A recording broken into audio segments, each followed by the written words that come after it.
Welcome back to the channel. Today you join me with my 1989 Mark 1 MX5 that has just passed its MOT with not a single advisory. Today we're breaking down the cost of resurrecting and saving said car. I'm here to make all the stupid financial decisions so you don't have to, because I've looked through all the receipts, there's a lot, and I think I've spent far too much money if I'm being totally honest.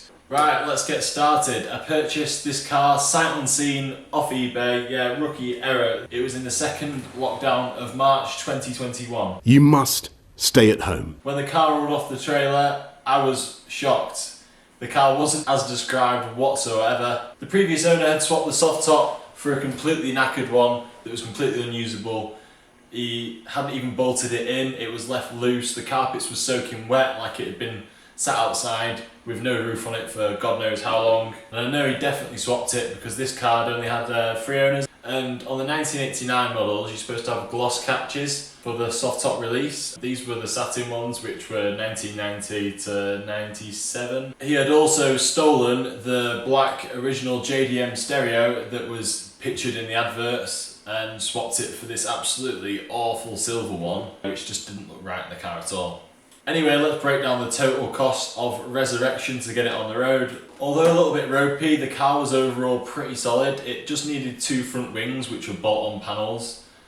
So 2 of these cost £211 and 4 pence. To protect these from future rust, I then schultzed the inside of the panels, costing £7.20. I then tried to order some 2K paint for the car. Obviously not having a spray booth, that is the easiest thing to spray at home. You don't need a booth or anything like that. The paint supplier soon rang me up. The car is a Silverstone metallic colour, and unfortunately you can only do solid colours in the 2K paint. I really should have kept it at that and just gone with a solid similar colour to it without the metallic, but the salesman convinced me to go for the cellulose base coat and clear coat option. The base coat cost an extra £34.50, and then the lacquer cost another £70 and 25 pence. On top of the £131 and 39 pence that the 2K paint would have cost. Obviously that's a lot cheaper than what the painter paid for the 944, but obviously this is pre-COVID, pre all the price hikes where everything went absolutely crazy. After I sorted this rust out,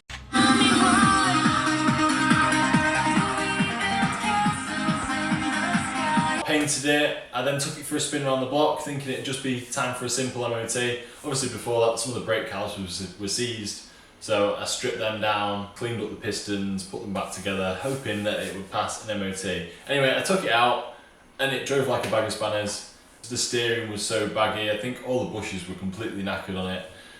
The suspension was bouncing all over the show. There was no weeping on any of the shocks, but obviously I think all the fluid had leaked out a long time ago because the car was sat off the road for many years before I got hold of it.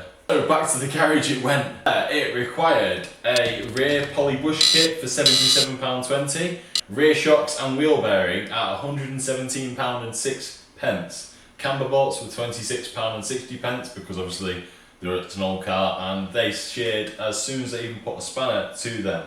While all this was off, I decided to put new discs and pads on, which came to £103 and 50 pence. On disassembly of the rear calipers, both bleed nipples decided to shear off, so I needed 2 rear calipers at a cost of £54. While this was all apart, I also decided to change the copper brake lines, flared them myself, so materials for that were only £32.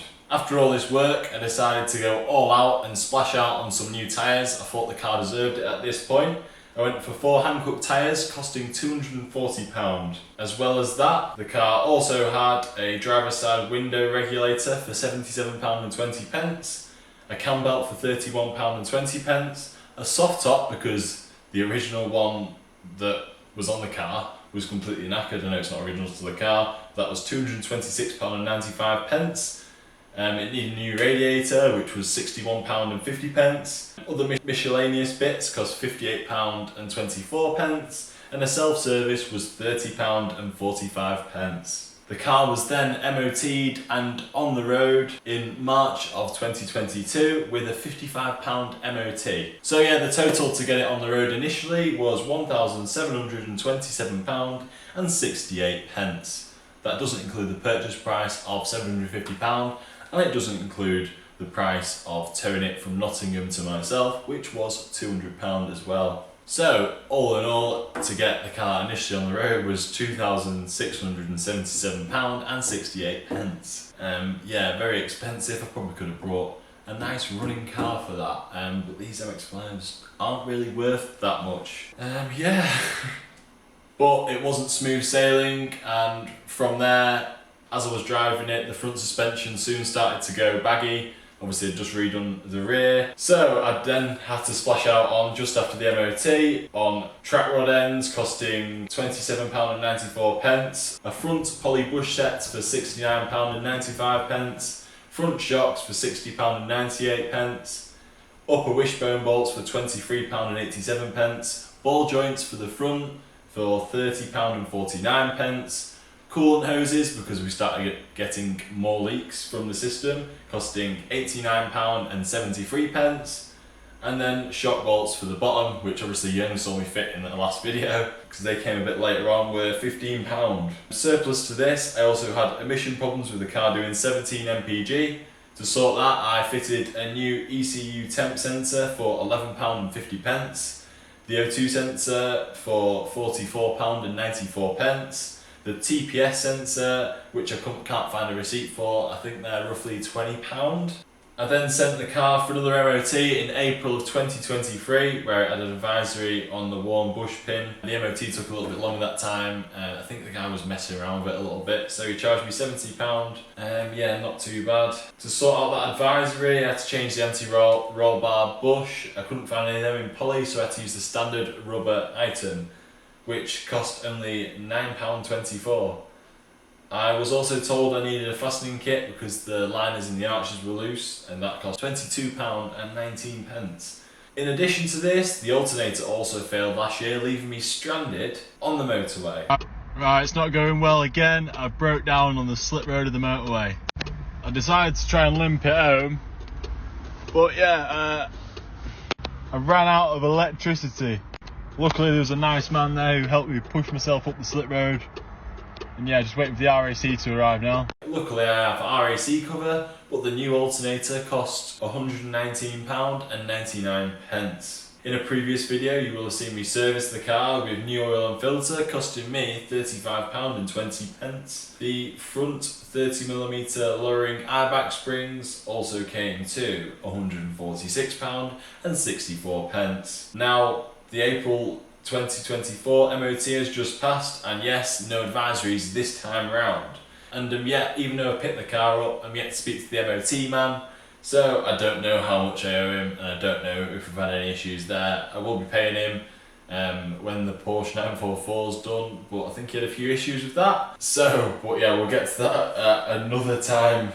Yeah, anyway, the total spend comes in at circa £2,505.34, plus the purchase price of the car of £750, plus the transport cost of £200. So the car actually owes me £3,455.34. That is absolutely insane. To think a few months ago, before I added up any of these receipts, I thought the car literally owed me £1,600. How wrong could I be? Comment down below if you think it's worth it. I don't think it's worth it, to be honest. I probably could have bought a better example for the money, because they made that many of these cars and there's still that many around. Yeah, I definitely could have got a better example for the money. Anyway, I think I'll leave that here. Thank you so much for watching. If you've enjoyed this video, hit that thumbs up button, press that subscribe button, and we'll see you next time.